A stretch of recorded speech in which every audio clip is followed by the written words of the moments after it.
Hello tout le monde, c'est Jérém et aujourd'hui on se retrouve pour une nouvelle vidéo sur ma chaîne, une critique, une double critique en l'occurrence de deux séries Netflix qui sont arrivées la semaine dernière. J'ai nommé Jurassic World, la colo du Crétacé saison 2 et Destin, la saga Winx, donc la série sur les Winx.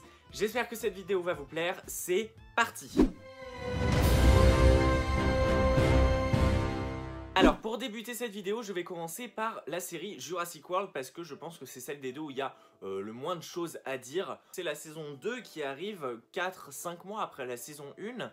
La coulée du Crétacé, ça se passe donc pendant et après le premier film Jurassic World où on suit donc une histoire avec une bande de jeunes qui se retrouvent un petit peu piégés pendant les événements du film et surtout qui se retrouvent piégés sur l'île après le premier film donc de 2015. Cette saison 2, je pensais qu'elle allait nous mener vers Fallen Kingdom.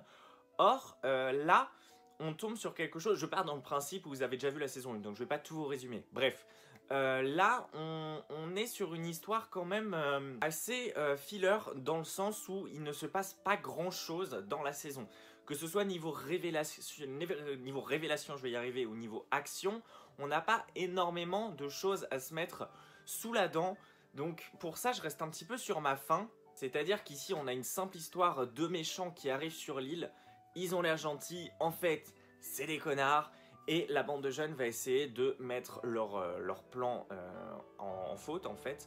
Parce que ces personnes-là, qui sont donc mauvaises, veulent tuer les dinosaures. Donc les jeunes veulent les arrêter, ce qui est en tout soit logique. Les premiers épisodes, je dirais les 2-3 premiers, ça reste dans la veine de la première saison, c'est-à-dire qu'on découvre un peu, là en l'occurrence c'est l'île détruite, les dinosaures en liberté, et à partir de l'épisode 4 jusqu'à donc la fin de la saison, on est entièrement sur cette histoire de méchants et cette bande de jeunes qui veut un petit peu les arrêter. Je trouve ça un petit peu faible, honnêtement. La première saison était vraiment cool et vraiment géniale parce qu'on avait voilà le début du parc où il y a le monde, ensuite la destruction, l'Indominus, tout ça, et le fait qu'il se retrouve tout seul. Et là, ouais, c'est un petit peu triste. Un petit peu triste d'être resté sur ça. Et justement, la fin de saison nous mène à quelque chose qui, dans une hypothétique saison 3, pourrait être vraiment intéressant. Donc c'est pour ça que je dis que cette saison 2 fait un peu filler dans le principe parce qu'on reste vraiment sur un élément qui prend toute une saison et un élément qui au final n'a pas réellement d'impact sur le tout en fait. Je pense que quand on aura vu la série dans son intégralité, cette saison 2 ce sera pas la plus marquante parce que c'est pas une histoire ancrée. J'aime toujours autant cette série, c'est vraiment un putain de coup de cœur parce que j'attendais extrêmement cette nouvelle saison ayant adoré la première. J'en attendais rien au tout début et j'ai vu la première, j'ai été charmé, j'ai vu la deuxième, j'ai été déçu, mais j'ai quand même kiffé le principe parce que les dinosaures sont tout aussi bien faits, les musiques, le design des personnages, vraiment on s'y habitue et c'est vraiment super beau et super cool à regarder. Ça reste quand même pour les enfants dans le fond, mais dans la forme en vue de tous les messages, parce que là ça part de tuer des dinosaures, de gens qui se font manger, bon, tout ce qui est Jurassic Park en soi, mais on a quand même quelque chose de mature qui, moi, personnellement, à mon âge, me plaît vraiment, et sachant que j'aime beaucoup l'univers du Jurassic en général. Donc voilà, cette série est vraiment un bijou, si vous voulez continuer en fait votre expérience Jurassic au cinéma ou à la télévision en l'occurrence. C'est un petit peu tout ce que j'ai à dire sur Jurassic World saison 2, parce que, comme je l'ai dit, il n'y a pas grand chose d'autre à raconter. En revanche, j'ai extrêmement hâte de voir la saison 3 parce qu'à la toute fin donc, de la saison 2, on a un élément qu'on ne voit pas vraiment en détail, mais tu sais qu'il va arriver. Et là, tu te dis, waouh, là ça peut être vraiment cool. Et j'espère que la saison 3 sera intéressante et que ce ne sera pas là non plus une sorte de danger qui va arriver et qui servira un peu de filler et que ça mènera à quelque chose, que ce soit à Fallen Kingdom ou au troisième film qui arrivera l'année prochaine. Donc j'ai vraiment hâte de voir où est-ce qu'en soit la série va nous mener. Et voilà, c'est un petit peu ce que j'avais à dire sur Jurassic World saison 2. Et maintenant, on passe au gros morceau de cette vidéo. J'ai décidé d'en parler maintenant parce qu'il y a beaucoup de choses à dire. Destin, la saga Winx. Alors, Destin, la saga Winx, Fate en version originale. C'est une série en live action, la toute première, et une adaptation quand même assez libre de Winx Club, donc le fameux dessin animé qu'on a tous connu à l'époque au début des années 2000. Moi perso j'ai grandi. Alors certes les Winx c'était pas mon truc préféré parce que c'était quand même assez féminin dans le principe, Mais ça m'arrivait de regarder, donc j'étais quand même au courant des personnages, de l'histoire. Du moins de la première saison, je m'en souviens. Après le reste, j'ai grandi, donc forcément, j'ai un petit peu lâché le bateau. Je vois beaucoup de gens cracher dessus. Cracher dessus, que ce soit sur Twitter ou TikTok ou les autres réseaux. Et il y a aussi quand même une team qui est très genre ouah, c'est super bien, c'est vraiment une série de ouf, c'est pour les teens, mais on adore, il y a de la magie, il y a deux écoles. Il y a deux écoles. C'est marrant à dire par rapport aux Wings, mais il y a vraiment deux écoles, ceux qui aiment et ceux qui n'aiment pas. Moi, je me situe entre les deux, au milieu en fait, parce que si on enlève, je vais vous expliquer après pourquoi, si on enlève le côté c'est une adaptation des Wings, on a une série qui est quand même pas mal, que ce soit au niveau de son histoire, de ses effets visuels, de ses personnages, des décors, de la musique, on a quand même une série cool. Après, si on parle vraiment en tant qu'adaptation des Wings, là, on peut quand même beaucoup faire la gueule. Et plus d'une fois, je me suis retrouvé devant la série en mode « Non, mais pourquoi ils font ça ?» Je vais vous expliquer le pourquoi du comment. Les points négatifs de cette série, il y en a beaucoup, donc je vais commencer pour vous parler des points positifs. On va essayer de mettre les choses en positif. Le personnage de Bloom, donc l'actrice principale, est quand même très bonne pour le rôle. Elle est jolie, elle est investie dans ce qu'elle fait et on y croit. Perso, quand je la vois, je me dis ok, ça c'est la Bloom du dessin animé. Les décors sont absolument sublimes. J'ai pas une seule fois vu un fond vert et je pense que la plupart du temps ils ont tourné dans des décors réels, que ce soit le château ou même les paysages extérieurs, c'est super beau. Donc à ce niveau-là, waouh. Les effets spéciaux en troisième point sont vraiment super cool.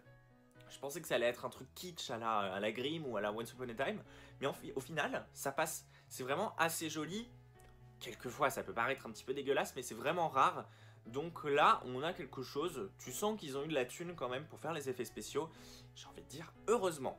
Voilà, hormis ces 3 points, je ne retiens pas grand-chose, à part l'histoire aussi en 4e point, qui est quand même assez cool à suivre. Les points négatifs, il y en a beaucoup, et certes je vais me répéter parce que je pense que vous avez déjà vu tous ces points là arriver sur les réseaux. Les autres personnages qui font les Wings se sont un petit peu différents. Stella, qui était censée être une nana super joviale, jolie et agréable dans le dessin animé, là aussi elle est jolie, mais elle est arrogante, elle est un peu teigne, un peu peste, et ça, c'est pas Stella quoi. Musa, qui pour le coup est une bonne surprise, elle est agréable, elle est touchante en fait.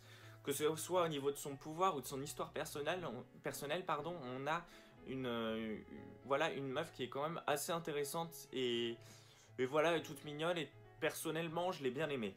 Aïcha, qui joue donc Leila, elle est un petit peu vide à mon sens, on n'a pas grand chose sur elle et c'est dommage parce que je pense qu'elle a du potentiel. Elle est un petit peu sous-cotée par rapport aux autres, je trouve ça un petit peu dommage. Et on a Terra, qui est donc la cousine de Flora. Donc si on ne voyait pas Flora, elle existe en l'occurrence et elle le précise dans la série, c'est que c'est sa cousine. Donc je pense que dans la saison 2 ou 3 ou je ne sais pas, on verra peut-être Flora un jour. Il y a intérêt parce que c'est mon personnage préféré. Moi personnellement, hein, je la trouve un petit peu tête à claque. Elle fait très victime.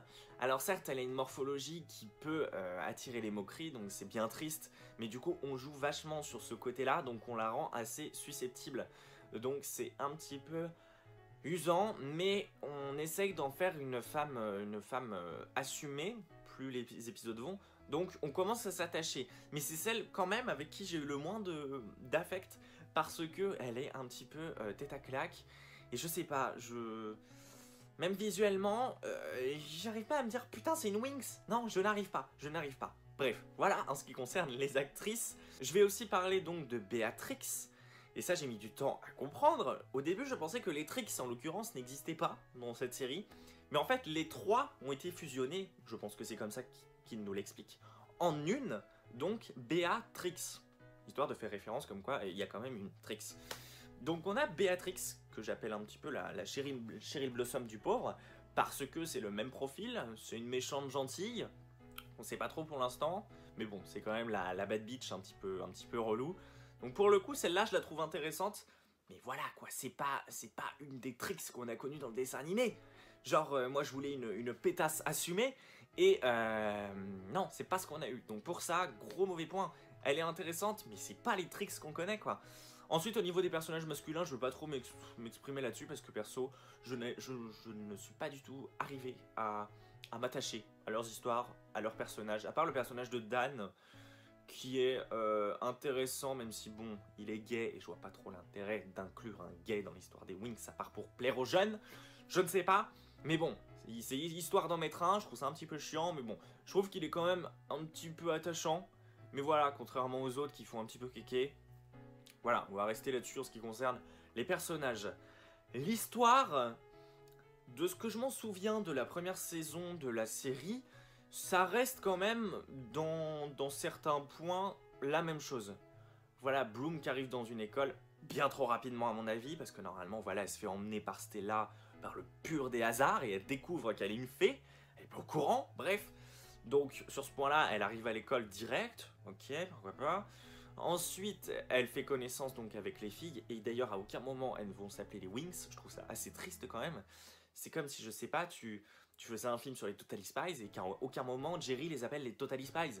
C'est bizarre, genre, c'est leur nom. Peut-être plus tard, là, il y a que 6 épisodes, donc en vrai, on va pas être trop indulgent. Peut-être plus tard, j'ai envie d'y croire. La directrice de l'école est assez sympa, assez badass, pourquoi pas. Par contre, Daphné est donc incarnée par une femme plutôt âgée qui s'appelle Rosalind. Pourquoi?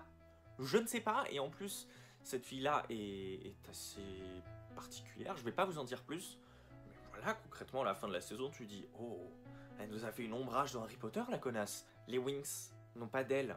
Alors Bloom, au tout premier épisode, en rigole, en mode Je suis choqué de ne pas avoir vu la moindre fée avec une paire d'ailes ». La directrice lui explique le pourquoi du comment, mais je trouve ça assez triste. On a un visuel d'elle, donc au tout dernier épisode, lorsque Bloom est à son plein pouvoir, c'est là que tu te dis, wow, à l'épisode 6, on a une paire d'ailes qui est approximativement bien faite, mais bon, on va pas gueuler parce qu'ils ont quand même foutu une paire d'ailes. On applaudit l'effort. Y a pas une paire d'ailes, y a pas les transformations. Bon, j'ai envie de dire, ça aurait paru un petit peu kitsch aussi, le fait que voilà, les Winx se mettent à dire Enchantrix, Sirenix, et qu'elles se mettent à se transformer, ça aurait été un petit peu kitsch. Mais au moins une petite référence, un petit truc, un changement de costume, quelque chose qui s'accompagne en plus des ailes. Parce que là, en fait, c'est clairement une série faite pour les jeunes adultes, les ados. Donc c'est un peu dans la même veine que Riverdale et Sabrina. C'est-à-dire, ou Elite par exemple, c'est le même genre de public qui est visé. Donc on essaye voilà, d'avoir des personnages beaux, des personnages attachants, des histoires d'amour, des monstres dégueulasses, des meurtres, voilà, tout ce genre de trucs qui fait Netflix. En soi, Netflix fait beaucoup de séries de ce genre, qui est souvent critiqué d'ailleurs pour ça. Donc je comprends que ça puisse faire peur, et je trouve ça quand même assez dommage parce que, voilà, c'est pas les Winx tels qu'on l'attendait. Bon, déjà, il y a quelques mois, au vu des images, on savait que ce ne serait pas ce à quoi on aurait voulu que ça ressemble. Donc je trouve ça quand même assez triste. Mais ils ont essayé. On peut pas dire qu'ils ont essayé, et on peut être sûr qu'il va y avoir une saison 2, parce que tout le monde va y jeter un coup d'œil. Tout le monde.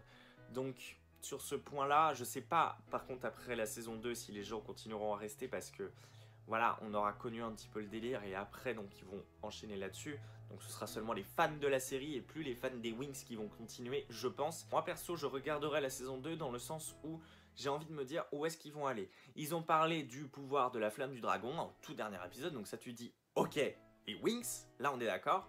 Donc ça me hype un petit peu. Mais ce côté, les brûlés, les méchants, tu sais pas d'où ils débarquent, voilà, qui est qui, pourquoi on voit pas Flora, pourquoi... trop d'éléments, trop de questions en fait. Donc j'ai envie de laisser une chance, j'ai envie de voir ce que ça va donner, mais je suis quand même assez intrigué. J'avoue quand même avoir assez peur pour la suite. C'est une bonne série quand on la prend à part entière. C'est une adaptation très très libre. Il y en a eu des bonnes adaptations très très libres. On a eu du Mulan par exemple, qui n'était pas un film parfait récemment, mais ils ont quand même fait un parti pris, et c'était louable. Pourquoi pas? Là, le problème, c'est qu'ils ont essayé des choses, mais on est trop attaché, je pense, au dessin animé. Donc du coup, on a du mal à se lancer. Disney ont eu du mal à faire ça avec les live-action, mais ils commencent voilà, à lâcher un peu du lest, par exemple avec Mulan, ou Peter et Elliot, ou Alice au Pays des Merveilles, ou Maléfique, ou bientôt Cruella. Voilà, ils essayent de faire des adaptations un petit peu différentes pour qu'on évite de toujours comparer. Donc en soi c'est quand même une bonne chose, mais je trouve que là cette série Netflix est un peu maladroite parce que c'est soit en fait fallait qu'ils s'y mettent à fond, soit qu'ils en fassent très peu. Mais là ils essayent de faire entre les deux, mais je trouve que c'est mal fait. Donc ils n'arrivent pas à rallier donc, les fans de séries fantastiques genre Sabrina et les séries de teen genre Riverdale à les fans de Winx. Ils n'y arrivent pas, donc j'espère que pour la saison 2 ils vont y arriver. Voilà, c'est tout ce que j'avais à dire sur Fate, donc Destin, la saga Winx. J'espère que cette critique, cette double critique vous a plu. N'hésitez pas à me dire dans les commentaires ce que vous avez pensé des deux séries, que ce soit Jurassic World ou les Winx. D'ailleurs c'est assez triste parce qu'en soi c'est le titre de la série, on sait même pas. Genre si tu dis j'ai regardé Destin, personne va savoir, alors que si tu dis j'ai regardé Winx, tout le monde va savoir de quoi tu parles. Donc c'est que c'est vraiment, ils doivent appuyer à fond là-dessus. Je trouve ça assez triste parce que même le titre, tu le retiens pas. C'est la série Winx, c'est pas Destin. Bref, voilà, donc comme je l'ai dit, n'hésitez pas à me dire ce que vous en avez pensé dans les commentaires, à laisser un pouce en l'air, et nous on se retrouve très prochainement pour une nouvelle vidéo sur ma chaîne YouTube. Allez, salut tout le monde!